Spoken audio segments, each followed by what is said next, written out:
ఒకరోజు రాహుల్ తన కాలేజ్ అయిపోయిన తర్వాత ఇంటికి బయలుదేరతాడు. దారిలో ఒక పాత పాడుబడ్డ ఇల్లు కనిపిస్తుంది. కానీ ఆ ఇంటి ఫస్ట్ ఫ్లోర్ విండో నుంచి ఒక అందమైన యువతి కనిపిస్తూ ఉంటుంది. రాహుల్ రోజు తన కాలేజ్ అయిపోయిన తర్వాత ఆ పాడుబడ్డ ఇంటి దగ్గర ఆగి ఆ అందమైన యువతిని చూసి వెళ్తుంటాడు. ఓ రోజు సాయంత్రం కాలేజ్ అయిపోయిన తర్వాత ఆ అందమైన యువతిని కలిసి తన మనసులోని మాట చెప్పాలనుకుంటాడు. రాహుల్ ఆ పాడుబడ్డ ఇంటి వద్దకు చేరుకుంటాడు.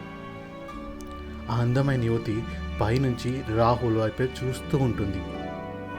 రాహుల్ తిన్నగా ఇంట్లోకి వెళ్ళి పైనున్న ఆ గదిలోకి వెళ్తాడు. ఆ గది లోపల ఉన్న యువతిని చూసి రాహుల్కి మతిపోతుంది. పైన సగం శరీరం మాత్రమే కిటికీ నుంచి కనిపిస్తోంది. రాహుల్కి భయం వేస్తుంది. ఆ భయంలో అక్కడి నుంచి వెళ్ళాలన్న ఆలోచన కూడా మర్చిపోతాడు. అప్పటికి ఆలస్యం అయిపోయింది. ఆ అమ్మాయి వెనక్కి తిరిగి చాలా స్పీడ్గా తన 2 చేతులతో పాకుతూ రాహుల్ దగ్గరికి వచ్చి, నా సగం శరీరం ఎక్కడా, నా సగం శరీరం ఎక్కడా? అది చూసిన రాహుల్ భయంతో బిగుసుకుపోతాడు. కనీసం మాటలు కూడా బయటికి రావు. ఆ అమ్మాయి రాహుల్ని సగానికి నరికేస్తుంది.